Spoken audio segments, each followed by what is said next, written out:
SLBC ఎందుకు పూర్తి చేయలేదో మరి నల్గొండ ప్రజలు అడుగుతున్నారు. డిండి ప్రాజెక్ట్ ఎందుకు పూర్తి చేయలేదో నల్గొండ ప్రజలు అడుగుతారు. మీరు శంకుస్థాపన చేసి ఎక్కడెక్కడ నాగార్జున సాగర్లో, మిర్యాలగూడలో, దేవరకొండలో, హుజూర్ నగర్లో మీరు మరి పెద్ద ఎత్తున ఎలక్షన్స్ కి 2 ఏళ్ల ముందు శంకుస్థాపన చేసి 1.5 years లో పూర్తి చేస్తా అన్న లిఫ్ట్ ఇరిగేషన్ స్కీమ్స్ ఒక్కటన్నా పూర్తి చేసిండ్రా? ఒక్కటి కూడా పూర్తి చేయలేదు. మేము ఆ పనులు టేకప్ చేసి ఇప్పుడు పూర్తి చేసే పనిలో ఉన్నాము. మరి మరీ దారుణంగా పాలమూరు రంగారెడ్డి విషయంలో అబద్ధాలు చెప్పడం, ఇది ఒక 10 ఏళ్ల పాటు తెలంగాణ రాష్ట్రానికి ముఖ్యమంత్రి నుండి దిగిపోయిన వారికి తగదని చెప్పి మనం చేస్తున్నాం. పాలమూరు రంగారెడ్డి ప్రాజెక్టులో కేసీఆర్ గారు ఒక్కెకరం ఉన్న ఆయకట్టు ఇచ్చిండ్రా? మీరు ఇవ్వలే.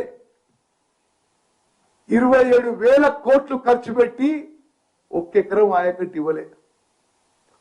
సీతారామ ప్రాజెక్టుకి 8,500 కోట్లు ఖర్చు పెట్టి ఒక్కెకరం ఆయకట్టు ఇవ్వలే. కాళేశ్వరం ప్రాజెక్టు 1,00,000 కోట్లతో కట్టి బ్యారేజీలు కూలిపోయినాయి. మరి ఇది మీది ఇరిగేషన్ లో మీ స్టోరీ అంటే అది. ఆయన ఆ పదం వాడు స్టోరీ అని. మరి పాలమూరు రంగారెడ్డి ప్రాజెక్టు గురించి ఇంకొన్ని విషయాలు చెప్పాలి. పాలమూరు రంగారెడ్డి ప్రాజెక్టు గతంలోనే కాంగ్రెస్ పార్టీ అధికారంలో ఉన్నప్పుడే 90 టీఎంసీలకి జీవో ఇవ్వడం జరిగింది. ఆ తర్వాత జూరాల ప్రాజెక్టు కూడా కాంగ్రెస్ అధికారంలో ఉన్నప్పుడే జీవో ఇవ్వడం జరిగింది. ఏమిటి అలా 45 టీఎంసీలు మేము తగ్గించి ఉపయోగించినమాట. మేమేదో కేంద్రానికి ఒప్పుకున్నమాట, కేంద్రం ఏదో అని చేసినట్ట మేము. కేసీఆర్ గారు ఇటువంటి పచ్చి అబద్ధాలు మీరు మాట్లాడడం ఇది సరైనది కాదు.